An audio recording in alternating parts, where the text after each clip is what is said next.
46% of hires in the US do not stay in the job past 18 months. People say, oh, well, 18 months doesn't sound too bad. Well, yeah, but it takes you 6 months to effectively onboard someone. And it takes them 3 months of mental checkout before they actually leave, which means you're only actually getting 9 months of full productivity from them. At 18 months, you are just about breaking even as an employer on your new hire. And the cost of making a rehire for the same position is 2.5 times the annual salary of the person that you're replacing. And you tell me that hiring's not important to the bottom line. Hey, Nicole, what do you get when a former corporate CEO and a do-gooding executive walk into a recording studio? Well, Aaron, nothing, because the two of us are usually on my couch or Zoom, because wine. You get a podcast created for Gen X women who are bought into the corporate world, but fed up with the BS. I know. It's how to thrive the 9 to 5 or 6 or 7. It's career therapy. It's comedy. It's definitely full-on authenticity. Basically, we give you tangible strategies to rise in your career without compromising everything else. Because work doesn't have to suck.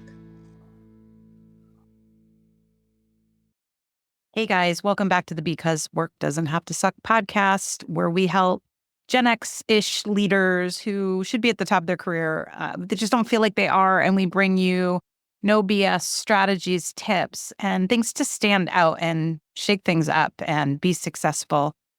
This is Erin, one of the co-hosts.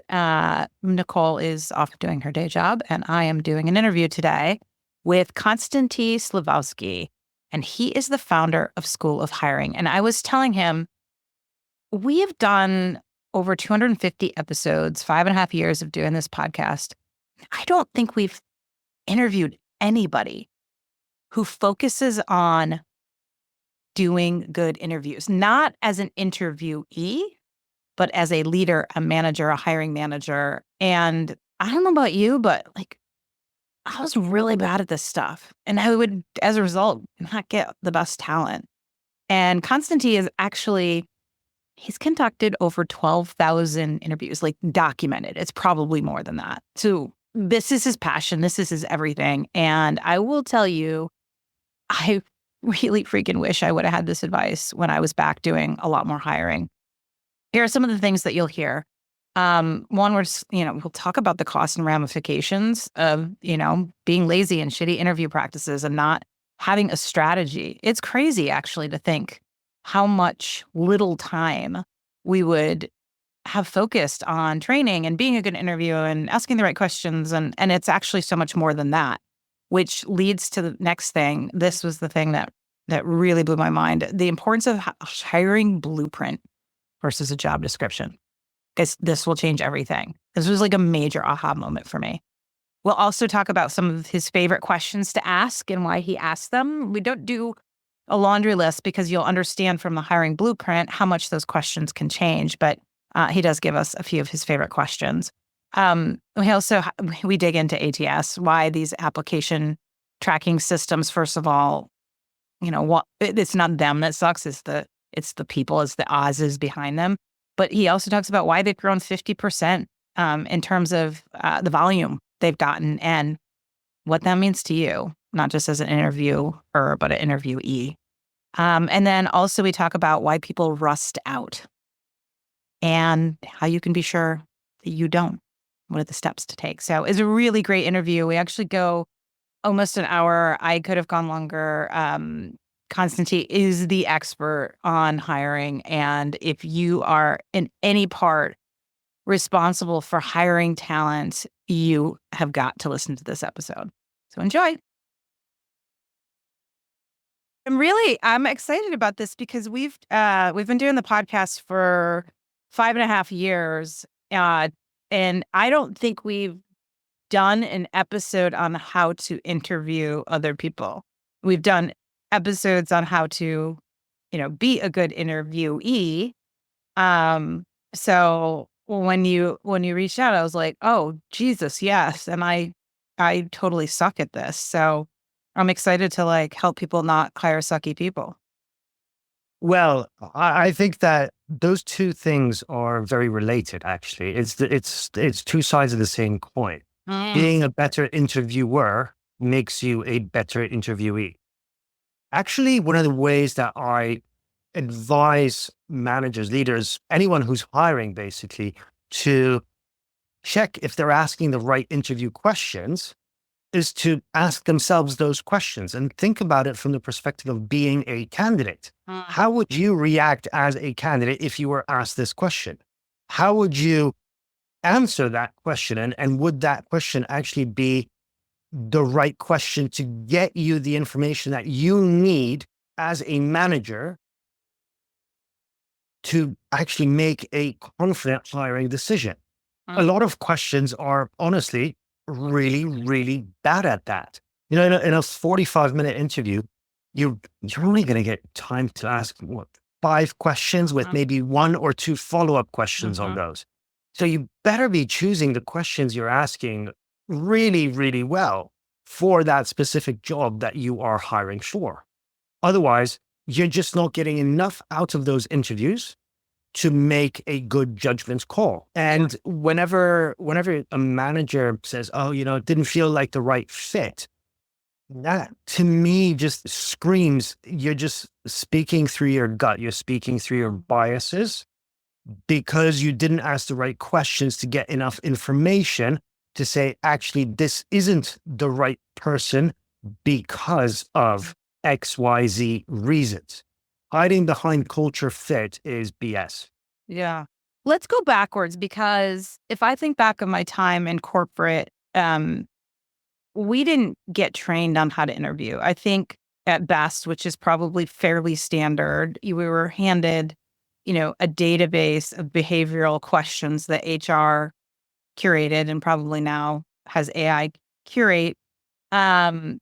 But none of those questions were necessarily revolutionary, and nobody really taught us like how to, beyond just the questions too. So why do you think, I mean, starting with that, why do you think companies sort of fail to focus on this? Insanity. Look, the fact is that when I started the school of hiring, I actually looked at who teaches managers how to hire. Mm. And the answer is no one. There isn't an MBA program that I found that actually has hiring as part of the curriculum. Wow. I know of one MBA program that has one class on hiring, which is actually taught by a friend of mine, and she does it on a pro bono basis as a favor to her professor, which to me is just insanity, because it doesn't matter how good your business plan is, doesn't matter how good your strategy is, doesn't matter how good your financing is. Unless you bring on the right people at the right time, Right. you are stuffed. What's worse, if you bring on the wrong people, it's going to cost you a hell of a lot of money. So people that are listening, right, they get that. They're running around, right? Like when you have to hire somebody, you're usually even more crazy than when you don't, right? Because that means you're down a staff member, this is down a person. Like, what's the first step? Let's say somebody's listening and they're like, yeah, we don't get jack crap. Like, what's sort of some of the steps that they can take to start being better at this?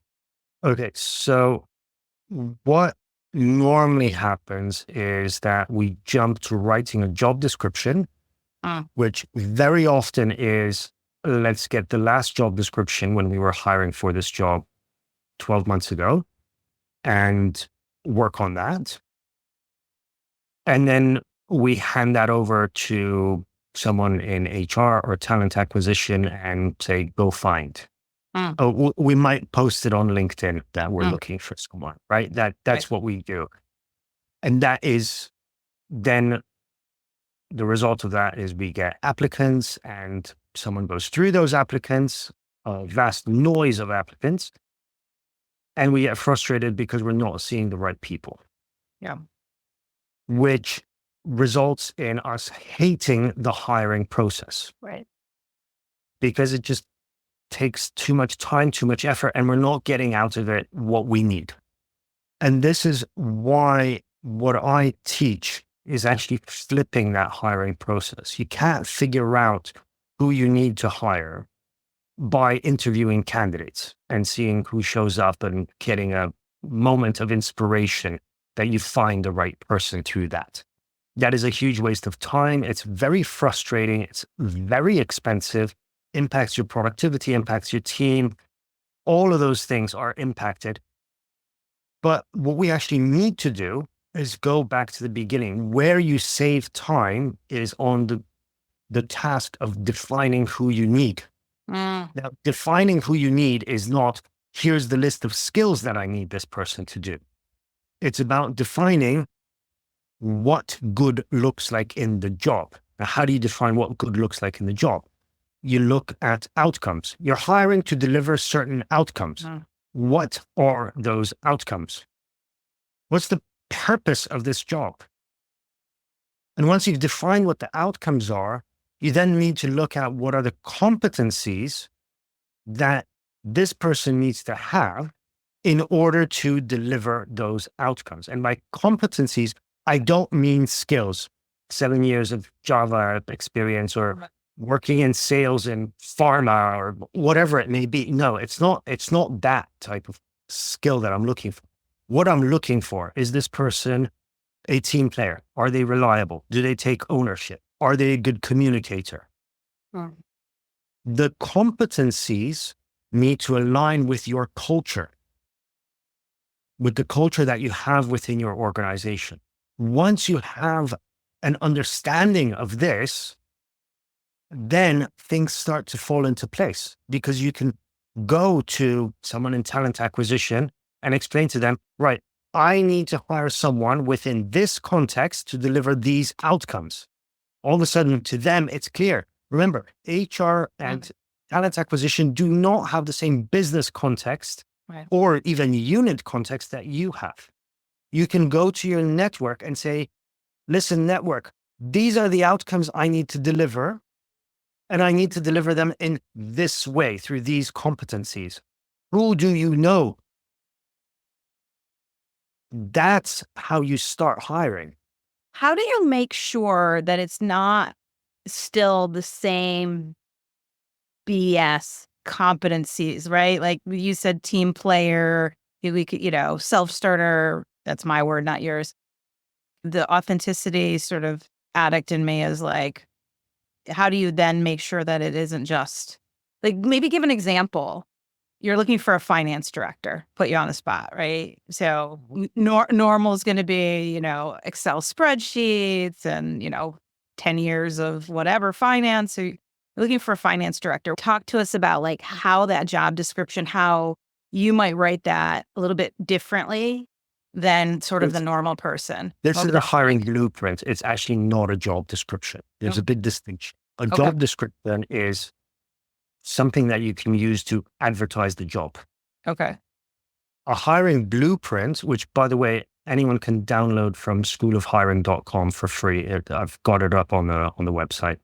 A hiring blueprint is something that you can use yourself. You can give to anyone on the hiring team. You can give to anyone in the business, and you can give to the person you hire and say, this is your job. This is what is expected of you to deliver. So what I would start off with, going back to the finance director, is why am I hiring? What is the purpose of this job? I am hiring someone into this organization because we have scaled as an organization by 200% over the last 18 months. And I need someone to come in and bring in corporate finance structures into our organization in our run up to an IPO. That is a purpose. It's a very specific purpose. Oh, and by the way, our IPO is expected to be within 36 months, even more specific. I then look at the outcomes that this person needs to deliver. They need to implement a specific type of financial reporting, which will be necessary for us to IPO. They need to build out a team with specific competencies by X time in order for us to have those structures, in order for us to IPO, to ingrain specific vision, views, whatever it is, within the financial organization, and be a good communicator to communicate directly with our investors throughout the IPO process. Yeah. Right. The So outcomes we need have to be we have to set. have somebody that's not just a nerd. They need to have some people skill. Yeah, you can start to see it. Now, then we start looking at competencies. Mm. Now, when we start looking at competencies, we need to start thinking about our culture as an organization. Now, there is what you consider culture fit, which is our organization right now. Yeah, that's our fit. Yeah. But then we need to look at, okay, what do we aspire to be Right. as an organization once we IPO? How does that look like?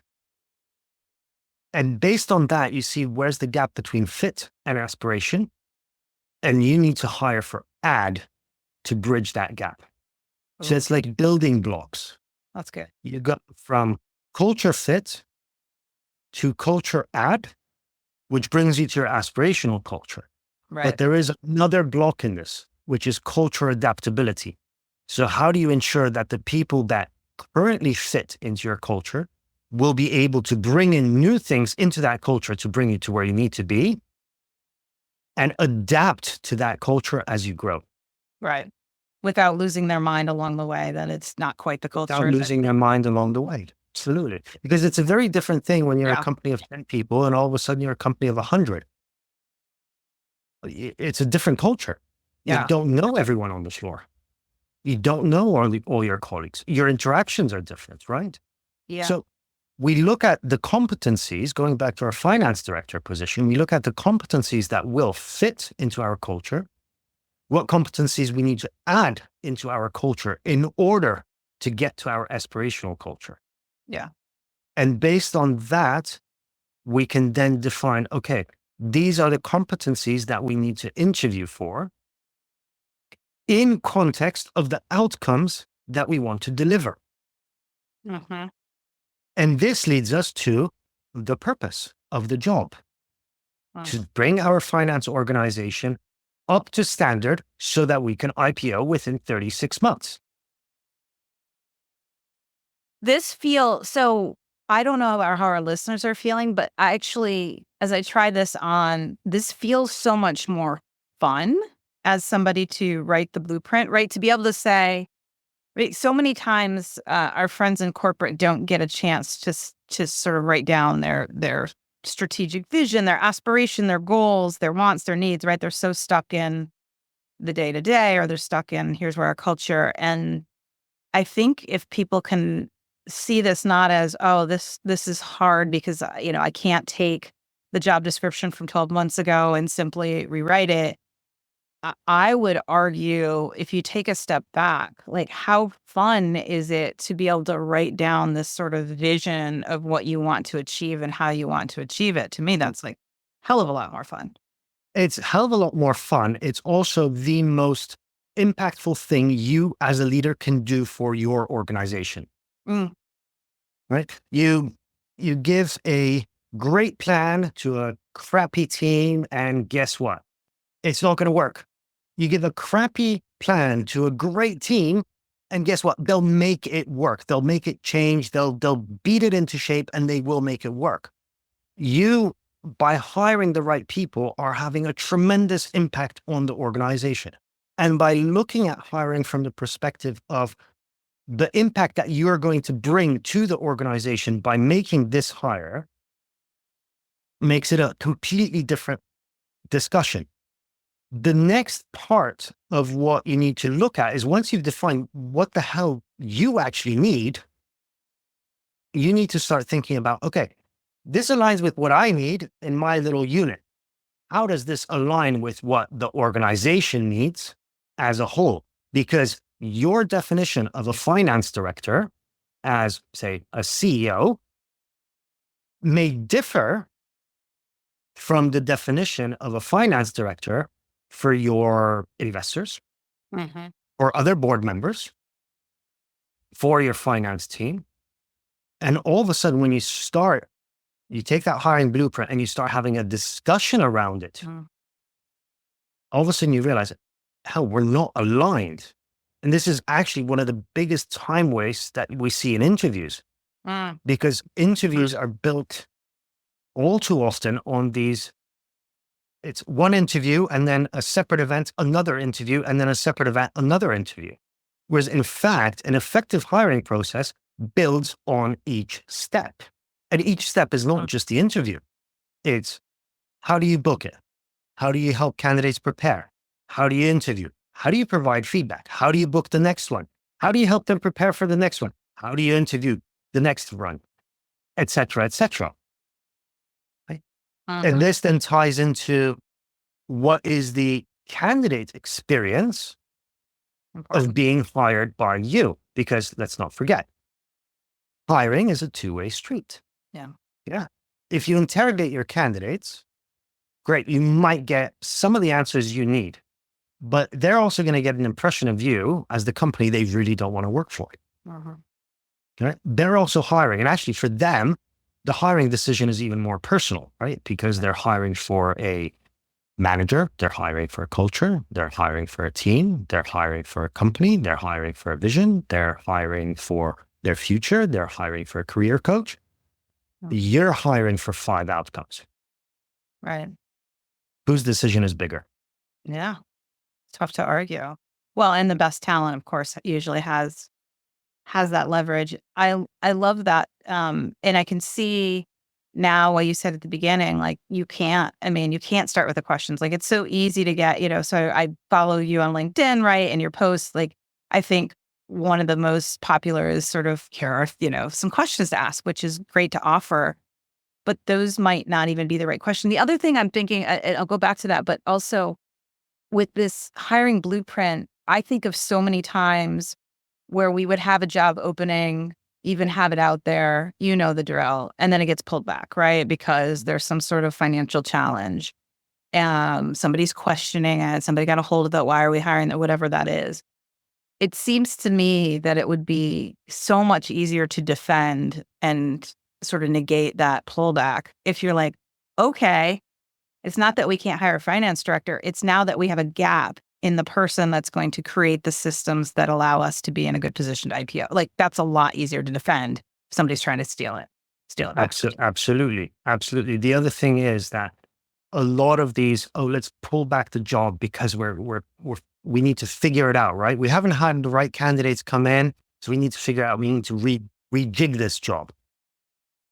The problem with that is you pull it back. The candidates that have applied are going to be like, no one gave me any feedback. So their candidate experience is out the door. Your employer brand is out the door. Your credibility is out the door. Yeah. Right. Now, you asked about, how do you actually get hiring and started with the questions. You see, based on a hiring blueprint, you can actually create questions that are very specific. Again, we go back. You've got 5 questions you're going to be asking in an interview if you want to get deep enough with them. Hiring blueprints allow you to actually craft much more precise questions. Now, there are certain questions that I do like to share on LinkedIn because they can be utilized in various scenarios. Right. But the fact is that unless I have clarity on what I am hiring for, doesn't matter how good of an interviewer I am. Yeah. I'm not going to be able to hit the target. Right. I've done documented over 12,000 interviews at this point. Wow. And I'm often asked to deliver interview training. And I outright refuse to deliver interview training as interview training standalone. Yeah. Without first helping the people that I am delivering that training to understand how they can define what good looks like. What's the purpose? What are the outcomes? What are the competencies? Because without that, doesn't matter what question you're asking. Right. You don't know what answer you're looking for.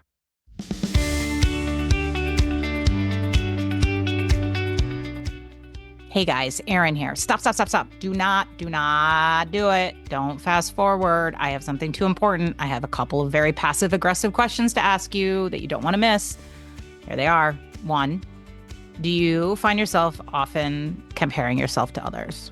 Like, they work harder than me, they get noticed more than me, they have better luck than me, they're smarter than me. Or do you also just feel exhausted from having to always work as hard, if not harder, than everybody else to stand out and succeed? I know you have these challenges. We all do. And this is why I wrote the 50% rule. And I know you need to read another book like you need a hole in the head. But I'm telling you, this book and this rule, I'm obsessed with it. And it has changed my life. It has changed the lives of others around us. And it has also been the formula for success behind so many successful people. Savannah Bananas, Hamilton, Weird Al Yankovic. The 50% rule is the simplest shortcut to stop comparing, stop copying, stop chasing other people, and literally compete in your league of your own. There isn't a day that doesn't go by where I stop myself and I'm like, oh, she did a talk that I wish I could do. She's got more. No, it doesn't matter. Because we don't compete in the same league. I compete in a league of my own because I am constantly 50% ruling things. So if you're interested in this concept, which, by the way, is more fun as a team sport, but at least start with yourself. You cannot miss this book. It's not only powerful, it's really freaking fun to read. That is always my number one goal. It was my number one goal with my first book. It's my number one goal with the 50% rule. I want to make it enjoyable to read it. Why? So that you read it.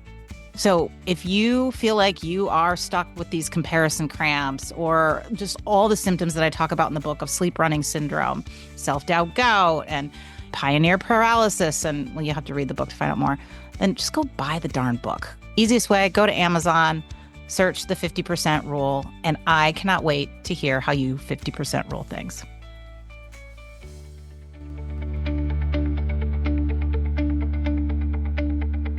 So let's say we've done all of that work. Yes, we did. I mean, I'm sure our listeners are still, and they can follow you for more, but what are your favorite 2 or 3 questions that can probably be remodeled slightly based on that blueprint? But do you have some favorites to indulge our audience with? Okay, so the interview that I have by far done the most of is the short form screening interview. Sure. Which is 15 to 20 minutes. Now, those interviews can be quite repetitive, especially if you are in a position where you do need to speak to a lot of candidates in a short period of time. Think 10 candidates in a day. Yeah. For example, not to go deep, but simply to assess whether they are the right person to move to the next round, where you will then take them into a deeper dive interview. Now, screening interviews are also, if you plan your interviews well, they're also a get out of jail card. It's very easy to get dragged into an interview that lasts for an hour, where after 15 or 20 minutes, you already know this isn't going to go anywhere. But knowing how to do that and how to have that get out of jail is important. So my favorite, I don't want to call it a trick, but my favorite interview question that reveals so much to me and actually takes very little effort to answer is this. And I open interviews with this. What questions do you have for me? Does that throw people off? You go right there. What are you looking for? It depends how you ask it. Is that part of the test or quote unquote test? It depends how you open it. So for me, I would open it along the lines of, listen, interviews are a two-way conversation. It is just as important for you to get answers to your questions as it is for me to assess whether this would be a match for us. As such, instead of leaving your questions to the end, I would actually like to give you the floor and ask what questions you have for me. Does that make, and what are you looking for? My guess is it's less around, well, it's probably a little bit around how strategic are there, if you get somebody that says, how long, when will I find out if I make it to the next round or anything? That's pretty tactical. What are you looking That's for? a horrible question to ask in that Yeah, it's a situation. horrible, right? It's a horrible. What are you looking for in those answers? Like, I'm just curious on the other side of the coin, like what I'm looking for the gate. how they prepared, Mm, what they know, where they will take that forward. Do they have questions about the job that are basically repetition of what is in the job description? yeah. Or have they actually thought about this? Yeah. Have they done their research? Yeah. No? What type of questions are they asking? Are they asking about team? Are they asking about culture? Are they asking about outcomes? Are they asking about opportunities? Are they asking about what happened to the last person that was in this job? Mm-hmm. Great question to ask. Why are you hiring? Oh, if you've got a hiring blueprint, you have a great answer to that. Right. If you don't, Right. you have to come up with something on the spot, right? But besides the point, there's so many things that you can get from just observing the questions that candidates have. I also found that candidates tend to relax knowing that they are being heard. Mm, It's not about, they walk into an interview, and interviews are very artificial settings. yeah. So everyone's going to be on their best behavior. And everyone's expectation of an interview is it's going to be an interrogation. Whereas if I give you the floor and say, listen, I want to hear what you've got for me.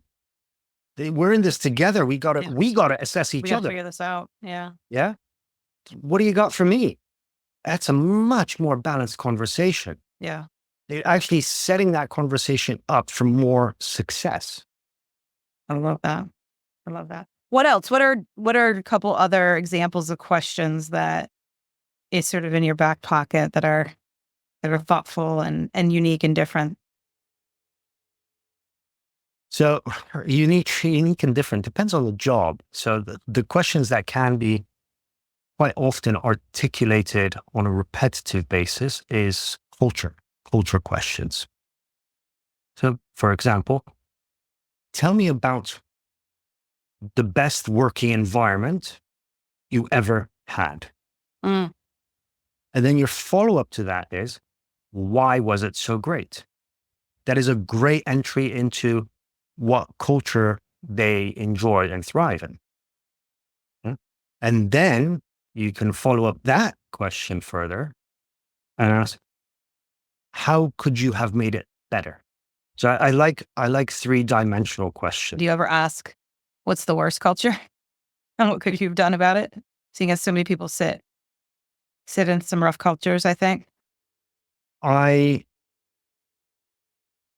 don't like negative questions. Mm, Right? Interviews for me are meant to be a positive experience. Even if I give you negative feedback at the end of the interview and tell you, listen, this isn't going to be the right fit for you because of XYZ reasons, I want you as a candidate to have had a positive experience in the interview. I want the interview to be a step forward for you. mm, And I want you to go out of that interview feeling like $1 million. I didn't get the job. I understand why I didn't get the job. I really like this company. So you know what? I'm going to develop these skills and I'm going to reapply. Oh, and by the way, my friend does have the skills and I think he should apply or she should apply for this job. mm. I'm going to call them about it. That's what you want coming out of an interview. Yeah. An advocate either way. I love that. And one of the tips you put in a recent post was you should Google candidates. Are people usually doing this? To talk more about what you're looking for.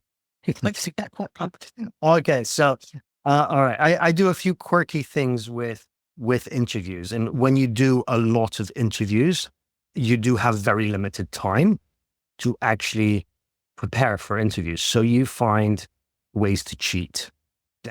Going into an interview without any preparation is a waste of time. Mm. because you will not get from that interview what you need. You get some of it, but you won't get all of it. So you will not have all the information you need to make a confident hiring decision, and you will not provide the candidate with what they need.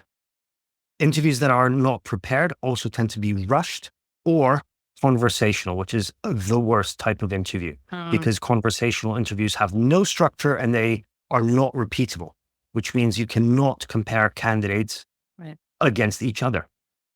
Right. Nor can you compare them effectively against the job. But that's, besides the point. And there's probably more bias if you do it that way, right? Oh, bias exists anyway. Yeah. We're humans. We are biased by nature, but there are ways of reducing bias and, more importantly, increasing our bias awareness. So when the bias creeps up, we can say, that's my bias speaking. And, okay, now I'm aware of it. So I'm going to take that into consideration. Right? But in terms of preparing for interviews, so what I like to do is, obviously there's LinkedIn. By the way, rarely does anyone read a CV these days. Thank you for saying that. I've been preaching that to my listeners, my clients, etc. Get your freaking LinkedIn up to date. Nobody's passing around the CVs. Your LinkedIn should be a much deeper version of your CV. Like, what I want to see on your CV is the things that you might not be able to put on your LinkedIn. If you're running a podcast, I want to know about it. If you have a YouTube channel, I want to know about it. If you have relevant You see it links, as a good thing? So you're saying, that might be something that maybe your employer doesn't know. You want to know about it. It depends on the job. And depends on the job, depends on the context, depends Sure. on what you're after. Right. Right. So, these are all traits that are potentially important, but it's your LinkedIn profile that is important, right? That's the go-to. But what I will do is I will do a Google search. I will do a Spotify search to see if you've been on any podcasts. When I do a Google search, you've got those bars at the top where you've got video and news. Yeah, I'll go into that and see what comes up. Yeah, because that's where the goodies are. Yeah. News, images, videos. Yeah. But not so much about the images. I'm interested in news. What have you said? When have you said it? What's your view? Have you actually got anything in the news? Which doesn't necessarily mean good thing or bad thing. It's right. Do you have something? It can lead into an interesting question in an interview. And if I'm meeting someone and they have video, I'd love to watch a little bit of the video just to get a sense of how the person is in person before I meet them. Are they a high energy firecracker, or are they a rather thoughtful, introverted speaker? It's good to know before an interview. It's good to know how I can frame an interview better depending on who I'm meeting. What percent? This is a tough question. This is a bad interview question, by the way. I realized halfway in, I was like, oh crap, I'm interviewing the interview king.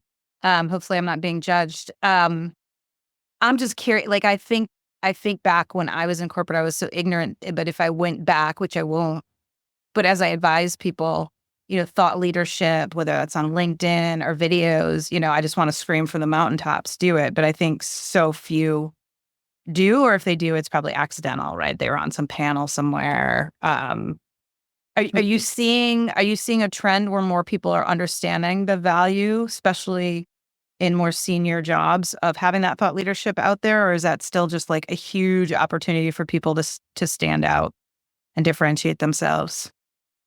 I think it is still a huge opportunity.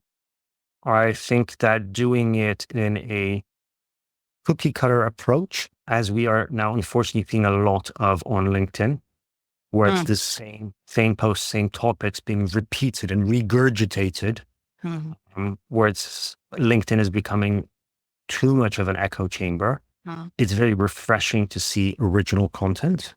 Yeah. Which is why I'm making a point that all my content is original. Even if it doesn't necessarily get hundreds of thousands of views every time, I know it's authentic. I know it's me, and I know that I sometimes say things that may be unpopular, but that's okay because, truth be told, someone's got to say it. Someone's got to point out that there isn't a magic trick that happens when you get promoted that all of a sudden makes you a great interviewer and hiring manager. Right. And in order to be an effective leader, you need to learn to hire.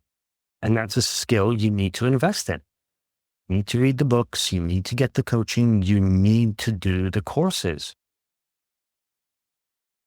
And if you're not doing that, then don't be surprised that half of your hires will not last past 18 months. And that is a statistic I am making up. 46% of hires in the US do not stay in the job past 18 months. And I'm not talking blue collar, I'm talking white collar. Now, 18 months, people say, well, 18 months doesn't sound too bad. Well, yeah, but it takes you 6 months to effectively onboard someone.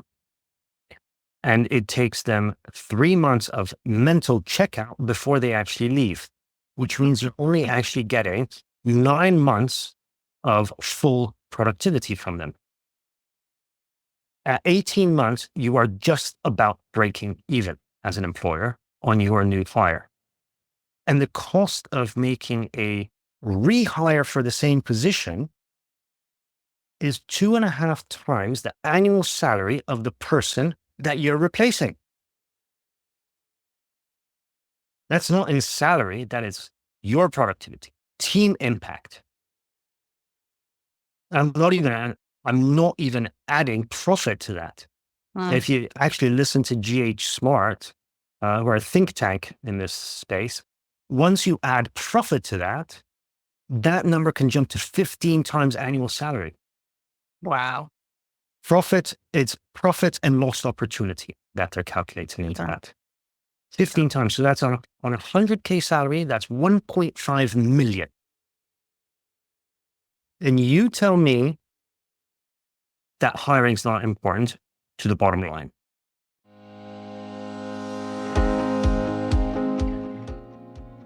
Hey there, it's Erin. I'm just popping in real quick to ask you a question. Is there any chance you know someone who is looking for a keynote speaker for their upcoming event? Look, I know that many event organizers, they struggle to find a speaker who provides both tangible value and business knowledge, but that also lights their audience on fire. And I truly believe there aren't many speakers like me out there who are both former corporate executives and professionally trained speakers. And there's definitely none that roll in with an orange suitcase they unpack with their audience. Trust me on that. I would love nothing more than to bring my message of using authenticity as your strategic career and business advantage to people spinning in your universe, especially if you'd be there. I promise my talks always create an immediate buzz, but not just right after, but for months and years after the event is over. You can learn more about my message, style, and reviews, and share my speaking info by going to beauthenticinc.com/keynote-speaking. That's B, just the letter B, authenticinc.com/keynote-speaking. Or of course, we have it right in the show notes to make it easy for you too.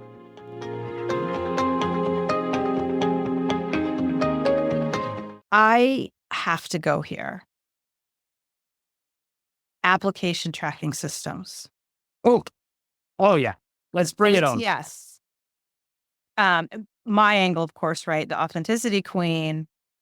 I'm like, want to scream. I want to find every, person managing an ATS and take them to the ground. They seem to be getting worse. They're bullies. They're like, what is your take on these, and what can our listeners who may not be in HR making those decisions. They may be interviewing, they may be the interviewer. Like what can they do to fight against what I call the HR sausage factory that's gotten really bad? Okay, so it's not the system. It's what goes into the system, Mm-hmm. not the sausage factory. It's what goes into the sausage. The sausage makers. Yeah. No. The sausage, the people that are throwing the meat in there. So look, aside from one truly horrid ATS system that I have worked with, which is a very large one, and I don't know anyone that likes it, ATS systems generally are really, really helpful if they are used in the right way. Now, if you are using your ATS system to better keyword match candidates through an AI app that links into that ATS system, and you're keyword matching off the basis of a job description, which is recycled from the last time you were hiring that job, guess what? That ATS system is not going to give you what you need. Likewise, most ATS systems can provide great communication tools with candidates. They can provide feedback. They can provide interview prep emails. They can provide confirmation of interview and details of the interview. This is who you're going to be interviewing at 5 p.m. This is their LinkedIn profile. You can automate that. That is golden for candidate engagement, and you can automate it. Do it. But if you're not using ATS systems, you're not going to get what you need out of them. And unfortunately, most are not, right? It's like, Salesforce. Yeah. If you don't use it, you're not going to get good stuff out of it. HubSpot. Or if you can don't use install it properly, right? You use it. If you don't use it properly, Right. you're not going to get a lot out of it. It's something that, as you probably are aware, there's just so many frustrated people. I just submitted something 5 seconds later. It told me I'm not qualified, even though it didn't even ask me a substantive question. And I worry that it gets worse as people rely more and more on computers. But I hear what you're saying. I mean, that's exactly my thought. It's not the systems and the programmers behind it. It's the users and the inability for them to take the time and use it properly and craft that experience that they want, right? Is that fair? Yeah. It's a tool to craft the experience that you want. Precisely that. Precisely that. And unfortunately, it's very easy to try and use them as a shortcut. Now, let me talk about shortcuts for a moment. Okay? There's an FT article that was published. I think I even posted it on LinkedIn about 4 or 5 weeks ago, that in the last 12 months, the number of job applications has doubled. However, it is estimated that 50% of job applications are now AI generated. Oh, Jesus. Of course. The result of this is as follows. Only between 1 and 2% of all job applicants get to an interview. So guess what happens? What? They create more volume. Mm-hmm. Because, I'm not getting enough interviews, up the volume, which creates more noise, which means that we're going to be reliant on more AI solutions within ATS systems to sift through applicants, to look for keywords and job-specific traits, which is just going to make the whole situation worse. But when we actually break it down, there's something that most companies, most managers are not doing. There's actually 5 places where you're going to be able to find candidates: job ads, cold outreach, recruiters, in-house and agency, employee referrals, and executive network. Statistically, where are you most likely to find top performers that fit into your culture? I'd say employee referrals. and executive An network. executive, right? Exactly. Which is what I preach all the time. Like the best jobs are not found through the HR sausage factory. But the incentives for this are completely wrong Why? because we go after volume with ads. If that doesn't result in volume, we up the volume by cold outreach. Mm. And if that doesn't work, then we go to recruiters and we say up the volume even more, rather than explain to our employees, Mhm. these are the outcomes we want to deliver. This is what good looks like in this job. This is what we need. Who do you know? Of course, there's a diversity and inclusion topic there because it can perpetuate, but there are ways of structuring that. Mm. And networking with your executive network as a leader and going, hey, Aaron, I am looking for a new finance director because we're going to be IPOing in the next 36 months. Do you know anyone in your network that I should be speaking to? Yep. That's where I got my best talent. I had a team of sort of people. It was almost like an underground tunnel. I'm like, anytime I needed good talent, they had somebody that they knew was ready for something else, right? We would slide them over, and we used to laugh about it. I'm like, don't people understand this is all about popularity contest and finding that best talent, wanting to come to us great leaders. It's not. It's about finding the right talent for the right time, Right. Yeah. for the context of your business at that Yeah. time. Yep. Yeah. And if you're going out cold into the market, you have no pre-existing relationship, your fallout rate in interviews is much higher. Sure. Your offer acceptance rate is actually lower. Whereas if you've actually thought about this and have created that network that you can tap into, you've got pre-existing relationships. Aaron, it wasn't the right time for us to speak 6 months ago when you interviewed for that other role that, I unfortunately had to reject you for because of, remember those XYZ reasons. By the way, they're in our ATS. Yeah.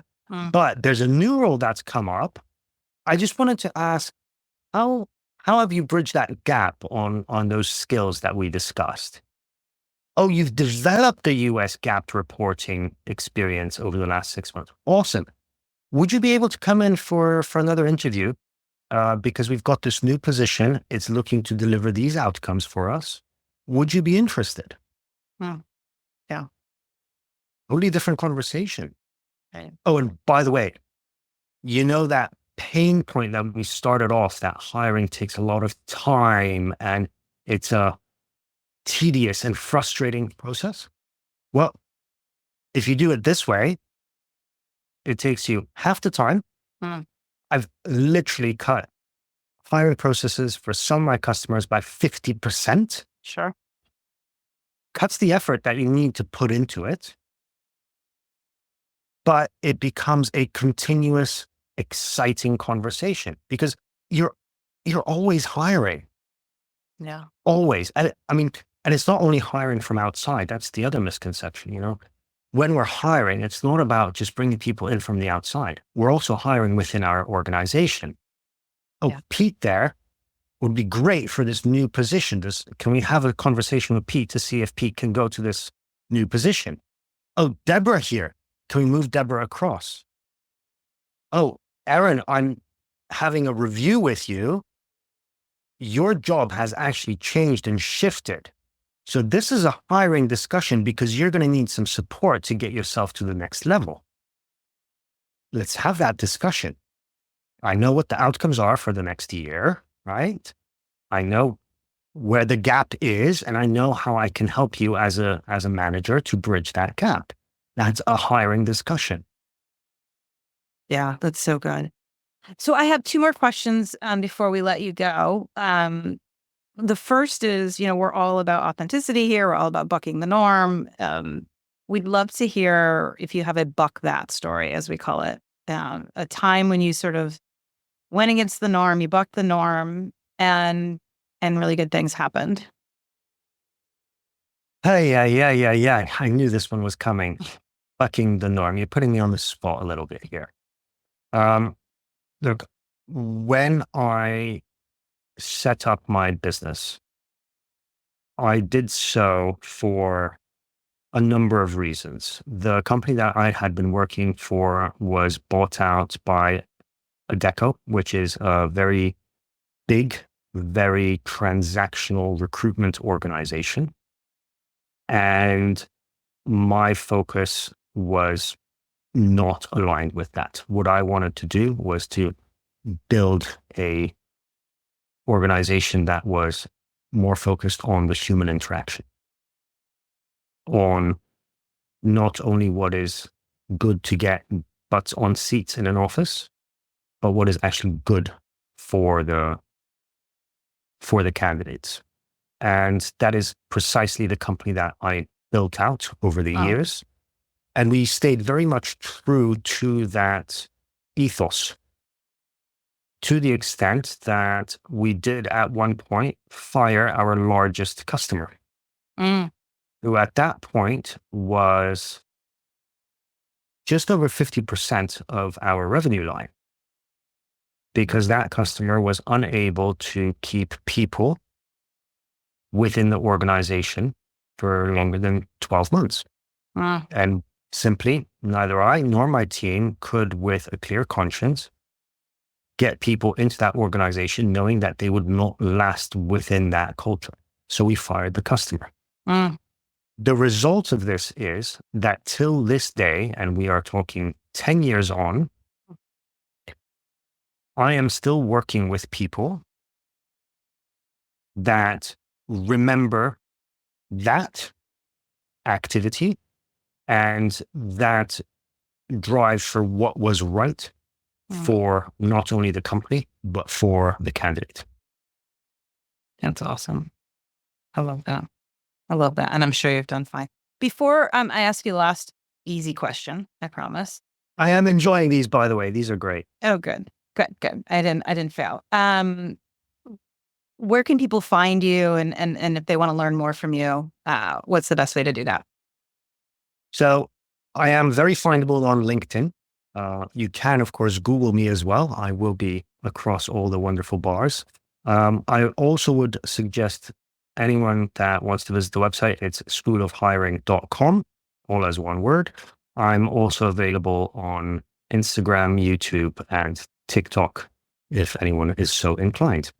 Well, thank you. So last question, what is your last final tip to make work suck less for our listeners? What would be that one tip?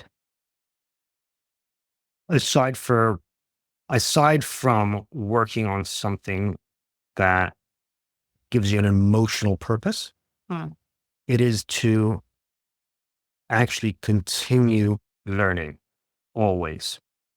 That has been something that at one point in my life, I stepped away from the active learning, and that has been detrimental to me.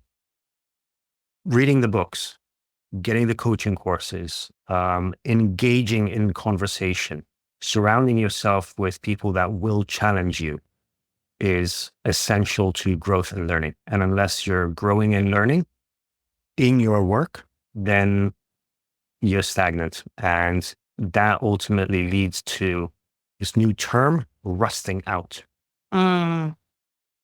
which ultimately is feeling disengaged, disenchanted, disillusioned, unmotivated, and unstimulated by the work that you do. It is on you to make your work stimulating. And if you can't find a way to make it stimulating for too many days in a row, it's probably time to think about whether you're in the right job.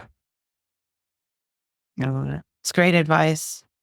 And this was wonderful. Thank you so much, Konstanty, for your time and your wisdom. I know I learned a lot, and I'm sure our listeners did too. I had a lot of fun. Thank you so much for having me on.